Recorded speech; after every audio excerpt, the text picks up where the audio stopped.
या 45 दिवसामध्ये एकदाही समोरच्या उमेदवारामध्ये धाडस झालं नाही हे सांगायचं की मी पारनेर तालुक्यामध्ये काय केलं हे पाहून या आणि मग मला मतदान टाका, ही हिम्मत त्याची झाली नाही।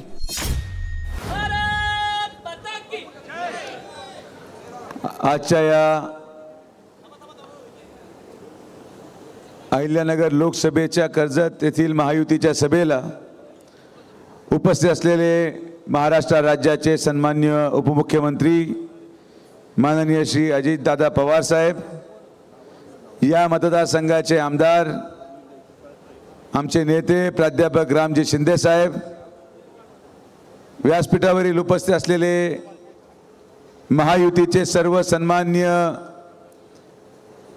मित्र पक्षाचे अध्यक्ष नेतेगण, आलेले एवढ्या मोठ्या संख्येने सन्माननीय सर्व कर्जत तालुक्यातील सन्माननीय ज्येष्ठ नागरिक, महायुतीचे सर्व कार्यकर्ते, आलेले आमच्या माता भगिनी, आलेले सर्व सन्माननीय पत्रकार आणि युवक मित्रांनो, सर्वात प्रथम आपण सर्वजण अक्षय तृतीयाच्या निमित्ताने देखील आपल्या घरातला एक सण म्हणून साजरा करून एवढ्या मोठ्या संख्येने या सभेसाठी आलात। मी आपल्या सगळ्यांचे मनापासून आभार व्यक्त करतो, सगळ्यांचे स्वागत करतो। आजची ही निवडणूक अवघ्या 2 दिवसावर मतदानावर ठेपलेली आहे। अनेक चर्चा या मागच्या 45 दिवसामध्ये आपल्याला ऐकायला मिळाल्या। या 45 दिवसामध्ये ज्या पद्धतीचा प्रचार मोबाईलच्या माध्यमातून, ज्या पद्धतीचा प्रचार सोशल मीडियाच्या माध्यमातून करण्यात आला, ही पहिली वेळ अशी असेल जिल्ह्यामध्ये की लोकसभेची निवडणूक देशहितावर बोललं जात नाही, देशाचा नेता कोण निवडायचा याच्यावर बोललं जात नाही, जिल्ह्याचा विकास कोण करतंय याच्यावर बोललं जात नाही, राज्यामध्ये आलेल्या सरकारचे विकास कामं याच्यावर बोललं जात नाही। लोकसभेची निवडणूक ही देशहिताची निवडणूक असून आज आपल्या जिल्ह्यामध्ये काय दाखवण्याचा प्रयत्न करतोय कोणी? कोण कुठं झोपू राहिलं, कोण कुठं आंघोळ करतंय, कोण कुठं जेवायला बसलंय, आणि हा तुमचा दोष नाही। याची सुरुवातच कर्जत जामखेडच्या विधानसभेपासून झाली होती। कर्जत जामखेडच्या विधानसभेमध्ये लोकप्रतिनिधी या नेत्याने आम्हाला सातत्याने वाटायचं की विकासाच्या आधारावर राजकारण झालं पाहिजे। आम्हाला असं वाटलं की प्राध्यापक राम शिंदे साहेबांनी अनेक वर्षाचा रखडलेला कर्जत शहराच्या पाणी पुरवठा योजनेचा प्रश्न मार्गी लागला, या शहरामध्ये तरी मोठं मताधिक्य भारतीय जनता पार्टीला मिळेल, पण तसं दुर्दैवाने घडलं नाही। लोकांना नेमकी काय दाखवलं गेलं? कोण कुठं बसतंय, कोण कुठं केस कापायला गेलंय? आम्हाला 40 वर्ष झाले, आम्ही पण आमचे केस कापले, पण त्याचा कधी व्हिडिओ टाकला नाही। त्याच्यामध्ये टाकण्यासारखं काय?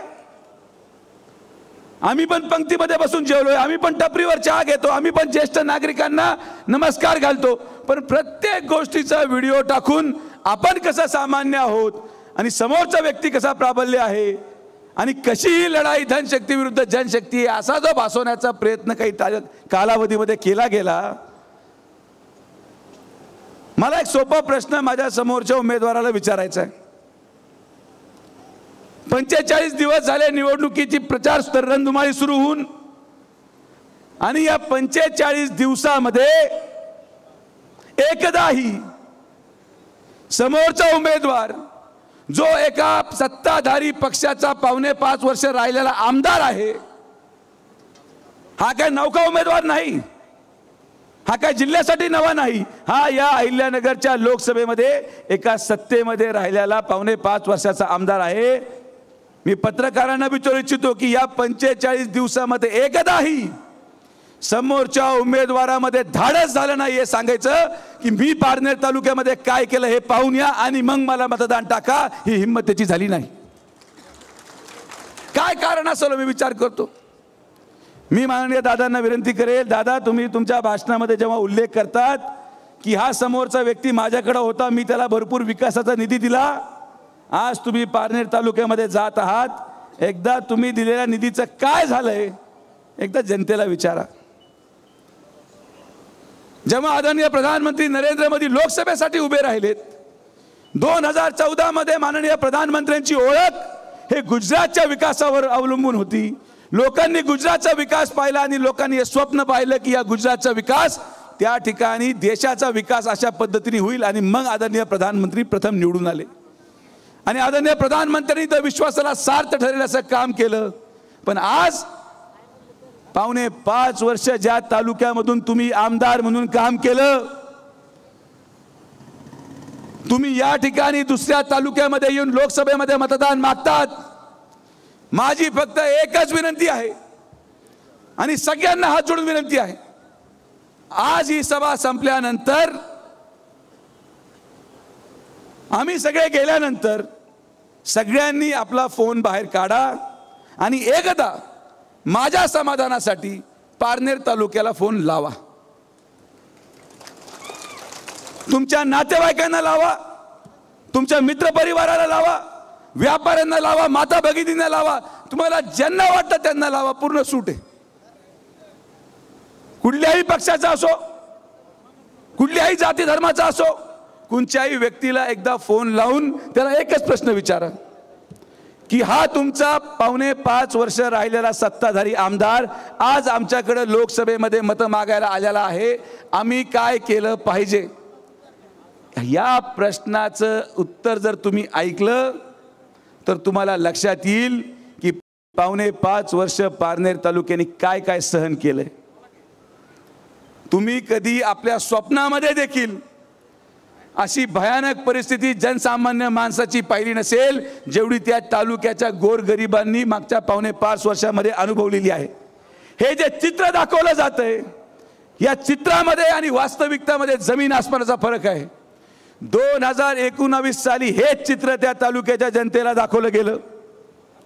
हे सगळे व्हिडिओ, हे सगळे भाषणं, हे सगळं सामान्य राहण्याचं ढोंग हे त्या गरीब जनतेला दाखवलं गेलं. काय परिणाम झाला? काही लोकांनी हातावर टॅटू काढला, काही लोकांनी छातीवर टॅटू काढला, काही लोकांनी बायकोचं मंगळसूत्र गहाण ठेवलं आणि वर्गणी दिली, काही लोकांनी सरकारी नोकऱ्या सोडल्या आणि वर्गणी दिली. एक व्यक्तीने तर आपल्या घरावर कर्ज काढून समोरच्या उमेदवाराचं 2019 ला विधानसभेच्या फॉर्मचं डिपॉझिट भरलं होतं. आज हे सगळे लोक पारनेर तालुक्यामध्ये सुजय विखेचं बॅलेट वाटतं. याचं कारण जाऊन तुम्ही शोधलं पाहिजे. काय कारण आहे की पावणे 5 वर्षामध्ये त्या तालुक्याचं चित्र एवढं बदललं? काय कारण आहे की आज तालुक्याची त्याच मतदारसंघाची जनता त्यांच्या विरोधात एवढ्या मोठ्या प्रमाणात आहे? काय कारण आहे की आज गोरगरीब जनतेने त्या तालुक्यामध्ये एक निश्चय केला की काही जरी झालं तरी आता याला सोडायचं नाही. हे मी म्हणत नाही, खरं तर उमेदवार म्हणला पाहिजे की तालुक्यामध्ये जाऊन पहा, पण हे पहिल्यांदा देशामध्ये घडतंय की त्यांच्या समोरचा उमेदवार म्हणतोय त्याच्या तालुक्यामध्ये जाऊन पहा. आज या कार्यक्रमाच्या निमित्ताने मी आपल्याला विश्वास व्यक्त करतो की आपण विकास आदरणीय प्रधानमंत्री नरेंद्र मोदींच्या माध्यमातून करायचा नितांत प्रयत्न प्राध्यापक माननीय रामजी शिंदे साहेबांच्या नेतृत्वाखाली या कर्जत शहराचं आणि तालुक्याच्या विकासामध्ये फार मोठं योगदान भारतीय जनता पार्टी आणि आदरणीय प्रधानमंत्री नरेंद्र मोदींचं राहिलं. आम्हाला लोक प्रश्न विचारतात तुम्हाला मतदान का टाकायचं? महाडोक अभयारण्याचं इको सेन्सिटिव्ह लिमिट 10 किलोमीटरहून 400 मीटरवर आणलं म्हणून सुजय विखेला मतदान टाका. ज्या लोकांनी स्वप्नामध्ये कधी हा नगर करमाळा रस्ता पाहिला नव्हता, आज कर्जतून 2019 ला जेव्हा लोकसभेमध्ये उभं राहिलो तेव्हा कर्जतून नगरला जायला 3 ते पावणे 3 तास लागायचे. आज 2024 ला मतदान मागायला आल्यावर कर्जतून नगरला जायला 1 तास लागतो म्हणून सुजय विखेला मतदान टाका. आम्ही काम केलंय. कामाच्या आधारावर आणि विकासाच्या आधारावरच मतदान मागायला या ठिकाणी आलोय। लोकांच्या भावनेशी खेळून, लोकांच्या या सगळ्या विचारांशी खेळून आपण त्या ठिकाणी मत मागण्याचं धोरण आमचं नाही। आज मी पांडुरंगाच्या चरणी लीन होऊन मी त्यांचा आभार पांडुरंगाचं। खरं तर आपल्याला जे मागच्या 3 दिवसापूर्वी या समोरच्या उमेदवाराचा खरा चेहरा दिसायला लागला, मला एक सोपा प्रश्न तुम्हाला विचारायचा की जो उमेदवार भर सभेमध्ये भाषणामध्ये पोलिसाचा बाप काढत असेल तर तो तुमचं काय करणार हा विचार तुम्ही केला पाहिजे। हीच या व्यक्तीची वास्तविकता आहे, हीच या व्यक्तीची दडपशाही आहे आणि हाच या व्यक्तीचा खरा चेहरा आहे जो पांडुरंगाच्या कृपेने तुमच्या समोर वेळेवर आला। मी तुम्हाला विश्वासाने सांगतो, प्रश्न अनेक आहेत, पण मी माननीय अजितदादा पवार साहेबांना विनंती करतो, दादा आपण वित्तमंत्री आहात, या कर्जत तालुक्यामध्ये काही प्रमाणात आमच्या दूध उत्पादक शेतकऱ्यांचं अनुदान टेक्निकल कारणामुळे राहून गेलेलं आहे। आपल्या माध्यमातून आज आपण शब्द द्यावा की आचारसंहिता संपल्यानंतर 1 आठवड्याच्या आत प्रत्येक शेतकऱ्याच्या खात्यावर पायी न पायी जमा झाल्याशिवाय राहणार नाही, हा शब्द अजितदादा आपल्याला देणार आहेत। प्रक्रिया क्लिष्ट होती, पण या प्रक्रियेच्या माध्यमातून आपल्याला थेट शेतकऱ्यांच्या खात्यामध्ये पैसे कसे जातील हा आपला प्रयत्न होता। माझा प्रश्न आहे तुमच्या तालुक्याच्या विधानसभेच्या आमदारांचा की आमदार साहेब, दुधाच्या अनुदानाची योजना जाहीर होऊन 2 महिने झाले, एकदाही तुम्ही तुमच्या तालुक्यामध्ये कधी दूध उत्पादक शेतकऱ्यांची मीटिंग घेतली का हो? एकदाही तुम्ही हा अनुदान का जमा होत नाही याची मीटिंग घेतली का हो?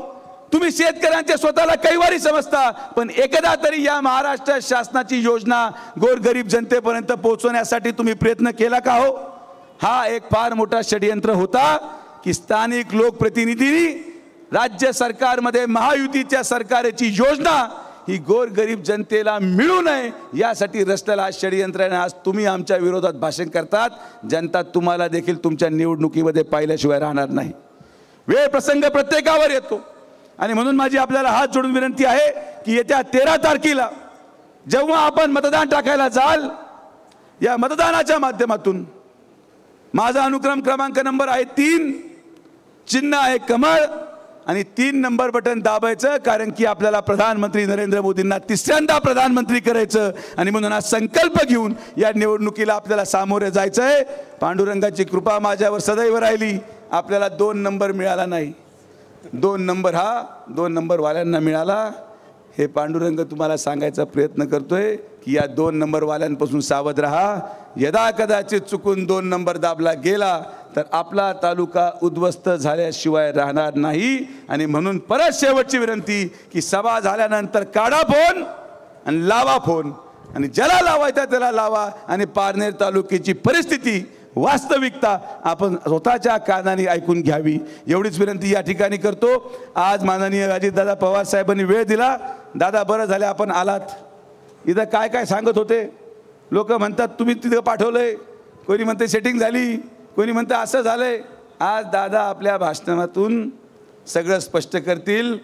माननीय अजितदादा पवार साहेब कधीही पाठीमागून काही करत नाही, जे करतात ते समोर करतात। आणि आता तुम्ही पहा, आज दादा आलेत, आता या निवडणुकीचं परिवर्तन, या ठिकाणी या निवडणुकीचं वारं कशा प्रकारे बदलेल हे आपल्याला पाहिल्याशिवाय राहणार नाही। आपण सर्वजण आलात, आपले सगळ्यांचे मनापासून आभार।